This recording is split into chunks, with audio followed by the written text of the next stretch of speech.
하나님께 영광 돌릴 수 있도록 주님 도와주옵소서. 감사드리며 예수님 이름으로 기도합니다. 아멘. 오늘 새로 오신 분이 있습니다. 정사랑 그리고 김덕용, 유보미 세 분이 새로 오셨습니다. 환영하며 축복하며 찬양하도록 하겠습니다.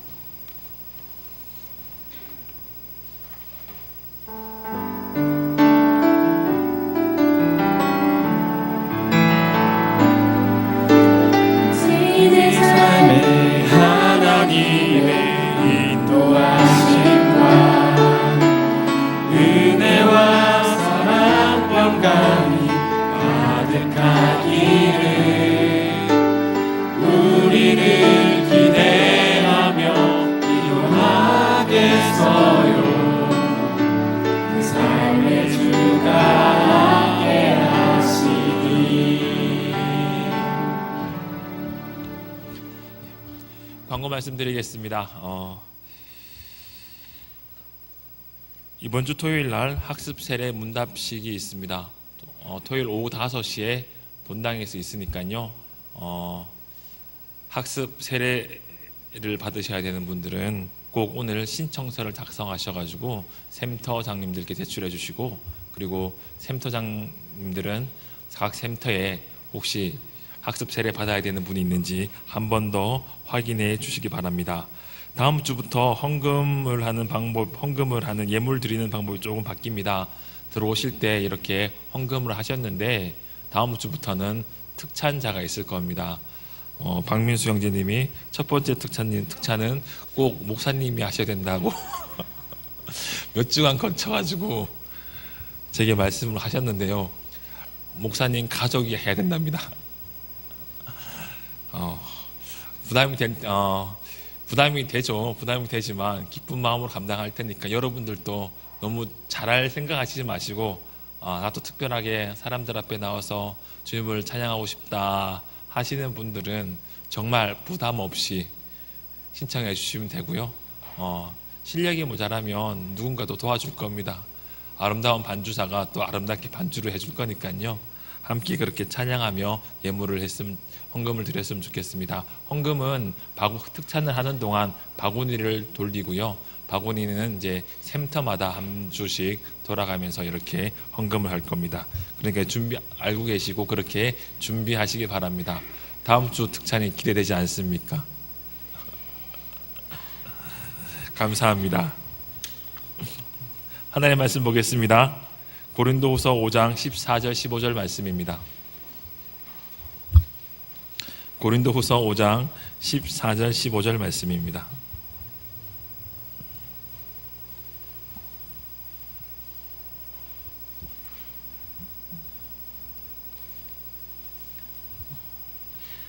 두 절이니까요. 다 함께 읽도록 하겠습니다. 고린도후서 5장 14절 15절 말씀입니다. 다 함께 읽겠습니다. 시작. 그리스도의 사랑이 우리를 강권하시는도다. 우리가 생각하건대 한 사람이 모든 사람을 대신하여 죽었은즉 모든 사람이 죽은 것이라. 그가 모든 사람을 대신하여 죽으심은 살아있는 자들로 하여금 다시는 그들 자신을 위하여 살지 않고 오직 그들을 대신하여 죽었다가 다시 살아나신 이를 위하여 살게 하려 함이라. 아멘. 좌우에 계신 분들께 인사하도록 하겠습니다. 잘 되고 있습니다. 기도하면 됩니다. 한 번 더 인사하겠습니다. 더 좋은 일이 일어납니다.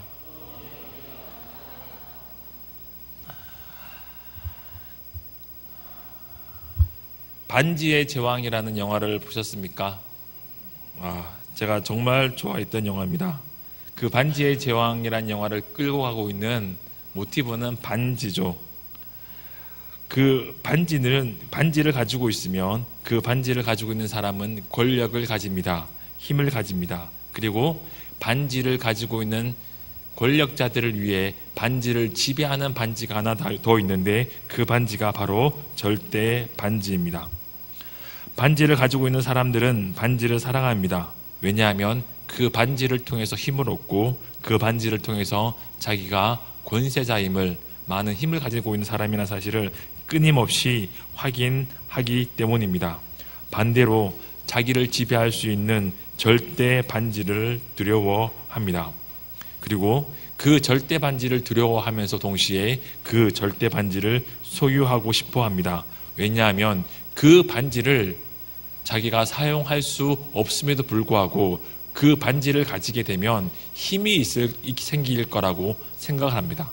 자기와 동등한 힘을 가지고 있는 왕들을, 요정들을, 난장이들을 지배할 수 있다는 그런 착각 속에 그 반지를 소유하고 싶어 합니다. 그러면서도 한편으로는 다른 사람이 그 절대 반지를 가지게 될 때 나를 지배하지 않을까 하는 두려움 속에 그 반지를 소유하고 싶어 하는 것이죠.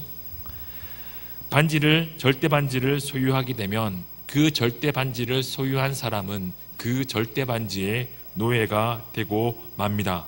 그 반지 없이 살아갈 수가 없습니다. 반지가 없는 자기를 생각할 수 없습니다.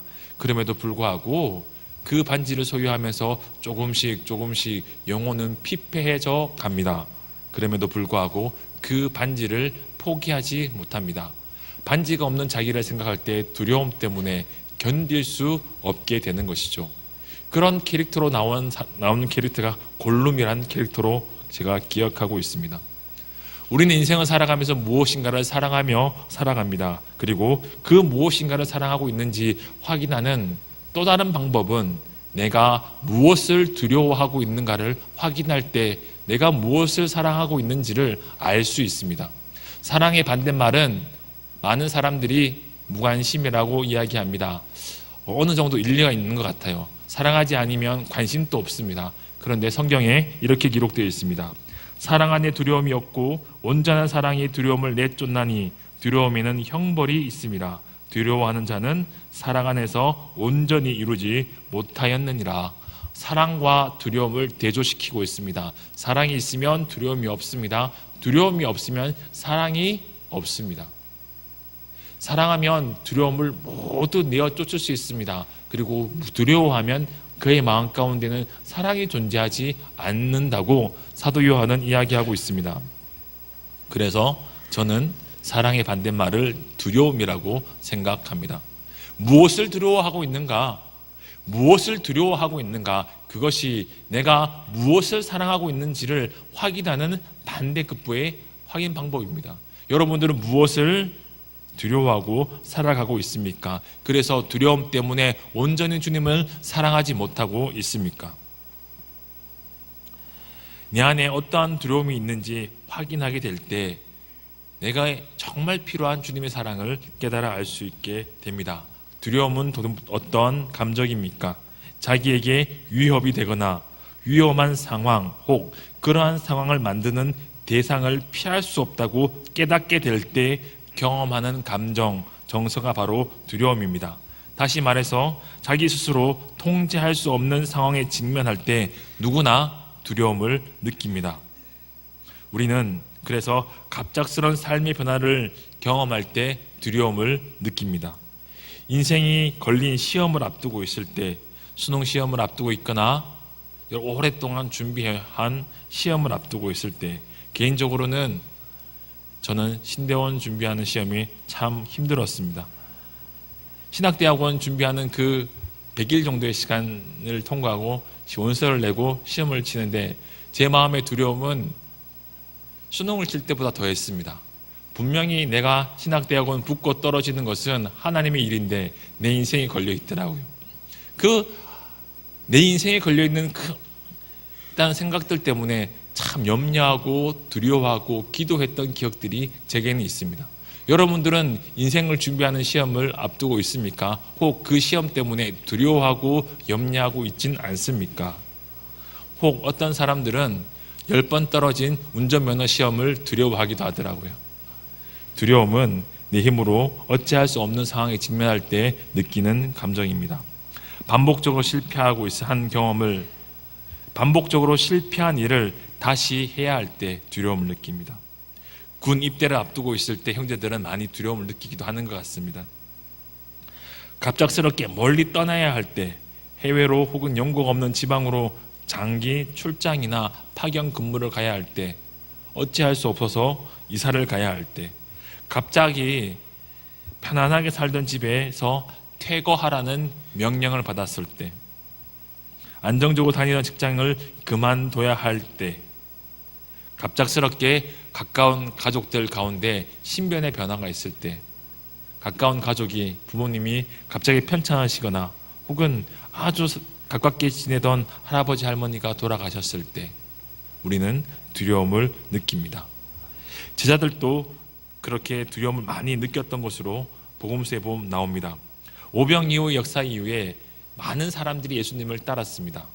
그래서 예수님께서 제자들을 배에 태워놓고 멀리 디베랴 바다 건너편으로, 갈릴리 호수 건너편으로 가라고 그들을 태우고 보내시고 혼자 산에 올라가서 기도하십니다. 제자들이 그렇게 그 디베랴 바다 건너편으로 배를 타고 갈 때 밤에 풍랑을 만납니다. 그리고 그 풍랑을 뚫고 지나가려고 열심히 노를 저어 봅니다. 자기 힘으로 안 되는 그 상황이 되었을 때, 이제 죽나 보다라고 마음을 자포자기할 때 주님께서 그 무리를 걸으시면서 그 배로 다가가십니다. 그런데 제자들이 그 예수님을 보고 귀신인 줄 알고 두려워합니다. 예수님께서 이렇게 말씀하십니다. 나니까 두려워하지 말라, 내니 두려워하지 말라라고 말씀을 하시는 것이죠. 제자들이 예수님께서 죽으실 것을 여러 번 가르치셨습니다. 죽으실 것을 여러 번 가르치실 때 제자들은 두려워해서 물어보지도 못합니다. 왜 죽으십니까? 왜 죽으셔야 합니까? 언제 죽으십니까? 어떻게 죽으십니까? 라고 물어볼만 하지 않습니까? 자기 인생을 모두 걸고 자기 모든 것을 포기하고 저와 자식들, 가족들, 직업을 포기하고 예수님을 따랐습니다. 그 예수님을 따라가는데 예수님께서 어느 날 갑자기 내가 십자가에 못 박혀 죽어야 된다라고 이야기할 때 그 제자들은 마음에 덜커덩 두려움이 엄습했습니다. 그리고 그 두려움은 어찌할 수 없는 두려움이었습니다. 내 힘으로 감당하지 못할 때 우리는 두려움을 느낍니다. 그렇다면 두려움의 가장 근본적인 뿌리는 어디에 있는 것일까요? 창세기 3장 6절에 두려움이란 단어가 처음으로 등장합니다. 창세기 3장 6절에 이렇게 기록되어 있습니다. 여자가 그 나무를 본즉 먹음직도 하고 보암직도 하고 지혜롭게 할 만큼 탐스럽기도 한 나무인지라. 여자가 그 열매를 따먹고 자기와 함께 있는 남편에게도 주매 그도 먹은지라. 이에 그들의 눈이 밝아져 자기들이 벗은 줄을 알고 무화과 나무 잎을 엮어 치마로 삼았더라. 선과 악을 알게 하는 나무의 열매를 먹고 하나님처럼 되고 싶어서 그 선과 악을 알게 하는 나무의 열매를 먹습니다. 그리고 그 열매를 먹고 나서 자기의 수치를 깨달아 알고 벗은 것을 깨달아 알고 무화과 나무 잎으로 치마를 만들어 수치를 가립니다. 9절에 이렇게 기록되어 있습니다. 여호와 하나님이 아담을 부르시며 그에게 이르시되 아담아 내가 어디 있느냐 이르시되 내가 동산에서 하나님의 소리를 듣고 내가 벗었으므로 두려워하여 숨었나이다. 하나님께서 아담을 만나기 위해서 동산으로 내려오셨습니다. 동산을 거니시지만 아담을 만날 수 없었습니다. 왜냐하면 동산을 거니시는 그 소리를 듣고 아담은 숨었기 때문입니다. 그래서 하나님께서 아담을 부르십니다. 아담아 내가 어디 있느냐. 그 이야기를 듣고 아담이 대답합니다. 내가 벗었으므로 두려워하여 숨었나이다. 벗었으므로 두려워하여 숨었나이다 라고 이야기하고 있습니다. 아담은 하나님처럼 되고 싶어서 선과 악을 알게 하는 나무의 열매를 먹었습니다. 그리고 그 먹고 나니까 하나님처럼 되긴 했지만 하나님처럼 거룩해진 것이 아니라 하나님처럼 선과 악을 분별하지만 그러나 죄 가운데 빠져 있는 자기를 발견하게 되는 것입니다. 두려움은 하나님과 분리되는 것을 통해서 느끼는 감정입니다. 내 힘으로 어찌할 수 없습니다. 왜 두렵습니까? 내 힘으로 어찌할 수 없기 때문에 두려운 것입니다. 원래 인생은 내 힘으로 되지 않습니다. 그것을 의지하고 하나님을 붙잡으면 두려움이 없어지는데 내 힘으로 어찌할 수 없어서 두려워하는 것이죠. 내 힘으로 어찌할 수 없을 때 하나님을 의지하면 두려움이 없는데 내 힘으로 어찌할 수 없어서 두려워하는 것입니다. 여러분들은 무엇 때문에 두려움을 느끼시고 여러분들은 무엇 때문에 두려워하며 떨며 염려하며 근심하십니까? 광야에서 하나님께서 이스라엘 백성들과 함께 하고 있다는 사실을 알려주기 위해서 구름 기둥으로 불 기둥으로 이스라엘 백성들을 인도하셨습니다. 낮에는 구름이 이스라엘 진중에 쫙 내려앉아서 강한 햇볕을 막아줍니다. 밤에는 불 기둥이 서서 그 추운 사막의 날씨를 따뜻하게 막아줍니다. 불기둥이 있고 구름 기둥이 있습니다. 그 불기둥과 구름 기둥을 보면서 하나님의 사랑을 깨닫지 못하면 우리는 두려워할 수밖에 없는 것이죠. 하나님께서 오늘 이렇게 본문 말씀에 이렇게 기록되어 있습니다. 그리스도의 사랑이 우리를 강권하시는도다. 그리스도의 사랑이 우리를 강권하시는도다. 그리스도의 사랑을 알지 못하면 두렵습니다. 그리스도의 사랑이 우리를 강권하십니다. 쉽게 말하겠습니다. 그리스도의 사랑이 우리의 삶을 컨트롤하는 거예요. 그리스도의 사랑이 우리의 삶을 움직이는 거예요. 그리스도의 사랑이 내가 어떻게 살아야 된다라고 우리에게 계속적으로 반복적으로 우리에게 강하게 권면하시고 설득하시고 우리의 삶을 이끌어 가신단 말이에요. 예수 그리스도를 통해서 십자가를 통해서 예수 그리스도를 보지 못할 때 우리는 두려워할 수밖에 없습니다. 예수님이 내 죄 때문에 죽었다는 사실을 알게 될 때 우리는 십자가를 통해서 예수를 보게 되는 것입니다. 예수님의 죽음이 바로 나의 죽음임을 알게 될 때 십자가를 통해서 예수를 알게 되는 것입니다. 예수님이 하나님이라는 사실을 나의 모든 죄를 짊어지고 십자가에 못 박혀 죽는 것을 통해 알게 되는 것입니다. 예수님은 참 하나님이십니다. 그러면서도 예수님은 참 사람이십니다. 100% 하나님이십니다. 성령께서 마리아의 자궁에 잉태하셔서 예수님이 태어나게 하셨습니다. 자궁을 빌려서 태어났습니다. 그래서 아담과 틀립니다. 아담과 틀리게 예수님에게는 죄가 없습니다. 아담의 피를 이어받지 않았습니다. 요셉의 피도 이어받지 않고 마리아의 피도 이어받지 않았습니다. 성령께서 그냥 마리아의 자궁을 빌려 예수님을 태어나게 하셨기 때문에 인간이 가지고 있는 모든 죄가를 짊어지고 있지 않습니다.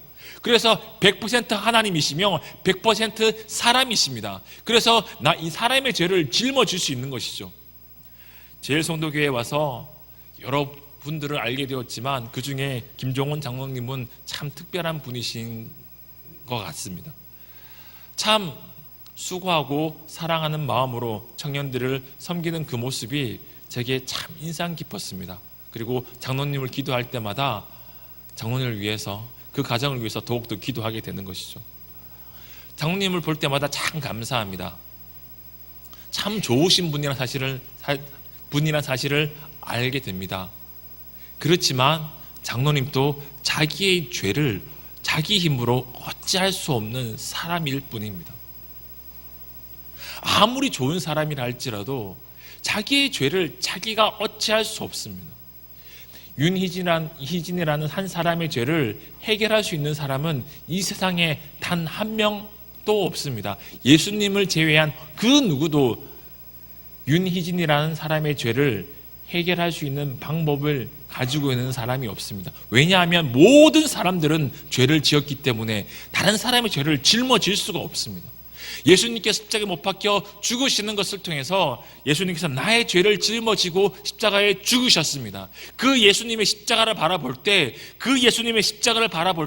그 죽음이 나의 죽음이라는 사실을, 내가 죄 때문에 저렇게 죽을 수밖에 없는 죄인이라는 사실을 알게 될 때 예수님이 참 하나님이라는 사실을 부인할 수 없도록 내가 깨닫게 되는 것입니다. 오랜 세월 동안 교회에서 신앙생활하면서 예수님이 하나님이라는 사실을 여러 번 끊임없이 들어온 줄로 압니다. 그러나 여러분이 예수님을 통해서, 십자가를 통해서 예수님을 깨달을 때 그때 온전한 믿음이 여러분 마음 가운데, 여러분 심령 가운데 새겨지는 것입니다. 그것이 무엇입니까? 십자가를 경험하는 것입니다. 십자가를 통해서 예수님께서 나의 죄를 짊어지고 죽으셨다는 사실을, 내가 그렇게 죽을 수밖에 없는 죄인이라는 사실을 깨달아 알 때 예수님을 사랑을 알게 되는 것이거든요. 내가 그렇게 십자가에 못 박혀 죽을 수밖에 없는, 사람이 죽을 수 있는 가장 처참하고 가장 치욕스러운 방법으로 죽을 수밖에 없는 그렇게 완악한 죄인이라는 사실을 알지 못할 때 그리스도의 사랑을 알 수 없는 것입니다. 십자가를 통해서 그리스도의 사랑을 알 때에만 그 사랑이 내 삶을 강건하게 만드시는 것입니다. 요한복음 8장 28절에 이렇게 기록되어 있습니다. 이에 예수께서 이르시되 너희가 인자를 든 후에 내가 그인 줄 알고, 인자를 든 후에 예수님께 십자가에 못 박혀 죽은 이후에 바리새인들이 예수님이 메시아라는 사실을 알게 된다라고 기록하고 있습니다. 요한복음 12장 32절에 이렇게 기록되어 있습니다. 내가 땅에서 들리면 모든 사람들을 내게로 이끌겠노라 하시니, 예수님께서 십자가에 못 박혀 죽으면 모든 사람들을 이 십자가를 통해서 내게로 이끌어서 하나님 아버지께로 인도한다라고 주님께서 말씀하고 있는 것입니다. 갈라디아서 2장 20절에 또 이렇게 기록되어 있습니다. 사도 바울이 또 이렇게 고백하고 있습니다. 내가 그리스도와 함께 십자가에 못 박혔나니 그런즉 이제는 내가 사는 것이 아니요 오직 내 안에 그리스도께서 사시는 것이라. 십자가를 통해서 예수님을 경험한 그 사도 바울은 내 안에 십자가를 통해서 내가 사는 것이 아니라 예수 그리스도가 사는 것이라고 고백하고 있는 것입니다. 십자가를 통해서 예수 그리스도의 사랑을, 하나님 아버지의 사랑을 깨달아 아는 자, 그 사랑을 아는 자가 그리스도께서 나를 강권하시는 그 사랑에 이끌려 살아가는 참 그리스도인인 것입니다. 그 십자가를 경험하는 자 반드시 자기의 인생을, 자기의 삶을 포기합니다. 고린도후서 5장 15절에 이렇게 기록되어 있습니다. 그가 모든 사람을 대신하여 죽으심은 살아있는 자들로 하여금 다시는 그들의 자신을 위하여 살지 않고 오직 그들을 대신하여 죽었다가 다시 살아나신 이를 위하여, 예수 그리스도를 위하여 살게 하려 함이라. 십자가를 통해서 예수 그리스도의 사랑을 경험한 자, 그는 더 이상 자기를 위해 살 수 없습니다. 살고 싶어도 살 수 없습니다. 살고 싶어도 살 수가 없습니다. 왜요? 그리스도의 사랑이 나를 강권하고 있거든요. 그리스도의 사랑이 나를 붙잡고 있거든요. 그리스도의 사랑이 내 삶의 주인이거든요. 두려워할 수밖에 없는 상황에 있을 때 두려워하지 아니할 수 있도록 우리에게 그 사랑으로 덮어주시는 거예요. 사랑 안에 두려움이 없고 온전한 사랑이 두려움을 내쫓는다라고 사도 요한은 이야기하고 있습니다. 고린도후서 4장에 사도 바울이 이렇게 고백합니다. 우리가 사방으로 우겨쌈을 당하여도 쌓이지 아니하며 답답한 일을 당하여도 낙심하지 아니하며 박해를 받아도 버림받지 아니하며 거꾸로 뜨림을 당하여도 망하지 아니하고, 낙심할 수밖에 없는 상황입니다. 사방으로 우겨싸서 답답한 일을 당해서 낙심하고 박해를 받아 거꾸로 떨어져서 거꾸로 매달려서 죽을 것 같은 그 상황이 몰려온다 할지라도 염려하지 않고 두려워하지 않고 그 주어진 삶을 담담하게 살아갈 수 있는 자, 그가 그리스도의 사랑이 강권하시는 삶을 살아가는 자입니다. 고린도후서 6장 4절에 또 이렇게 기록되어 있습니다. 오직 모든 일에 하나님 일꾼으로 자천하여 많이 견디는 것과 환난과 궁핍과 고난과 매맞음과 갇힘과 난동과 수고로움과 자지 못함과 먹지 못함 가운데서도, 그렇게 고난받는 그 가운데서도 그리스도의 사랑이 나의 삶을 이끌어가고 있는 것입니다. 그리스도의 사랑이 내 심령 가운데 있을 때 두려워하지 않을 수 있습니다. 그리스도의 사랑이 내 심령 가운데 있을 때 이제 더 이상 세상을 사랑하지 않을 수 있습니다. 그리스도의 사랑이 내 안에 있을 때 나를 통해 예수의 생명 드러날 수 있는 것이죠. 고린도후서 4장 10절에 이렇게 기록되어 있습니다. 우리가 항상 예수의 죽음을 몸에 짊어짐은 예수의 생명이 또한 우리 몸에 나타나게 하려 함이라. 예수의 죽음을 짊어진 자, 예수의 생명이 그 삶 가운데 드러나는 것입니다. 예수의 생명이 그 삶 가운데 드러나는 것입니다. 나는 죽지만, 나는 십자가에 못 박혀 예수와 함께 죽지만 이 썩을 육체 가운데서 예수 그리스도의 생명이 흘러 넘치는 것입니다. 내 주변에 있는 사람들에게 그리스도의 사랑을 전할 수밖에 없고, 내 주변에 있는 사람들에게 그리스도의 사랑으로 다가갈 수밖에 없고, 그 사랑의 역사가 내 삶을 통해서 역사하는 것입니다. 여러분들은 무엇을 두려워하며 살아가고 있습니까? 이것을 놓으면 죽을 것 같은 것은 무엇입니까? 여러분의 인생을 결정짓는 것이 무엇이라고 생각하고 있습니까? 우리의 인생을 결정짓는 것은 세상이 만들어 놓은 어떠한 기준이 아닙니다.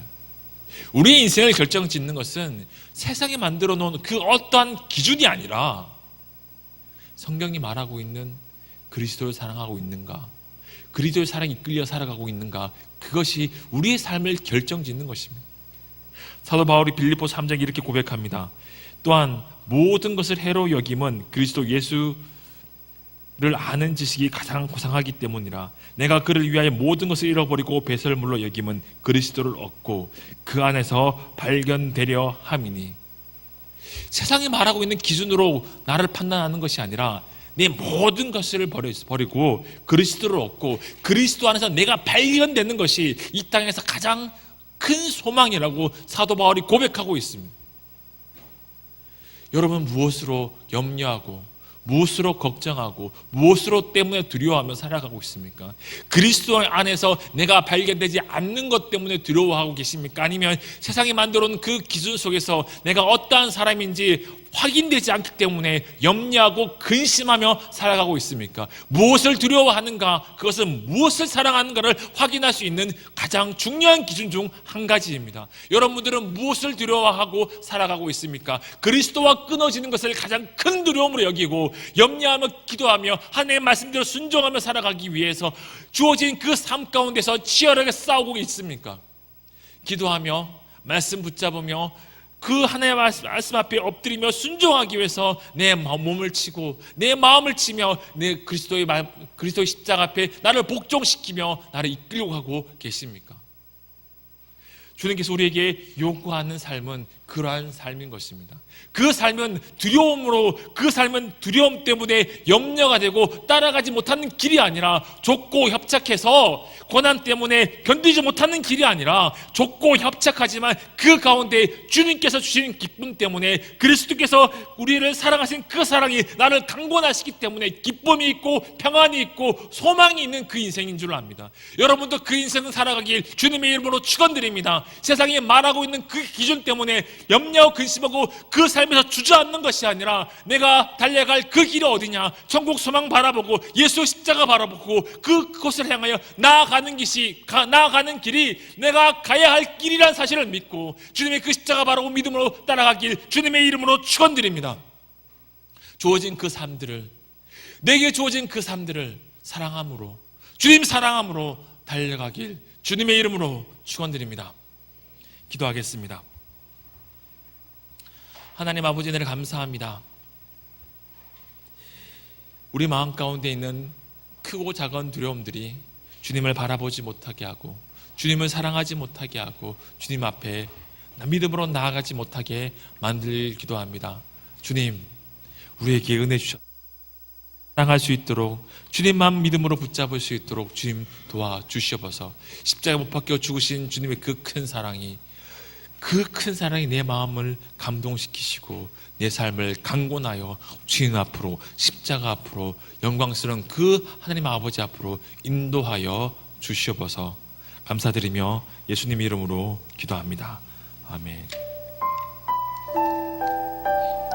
이 시간 찬양의 가사를 생각하면서 내 영혼은 안전합니다 찬양하실게요.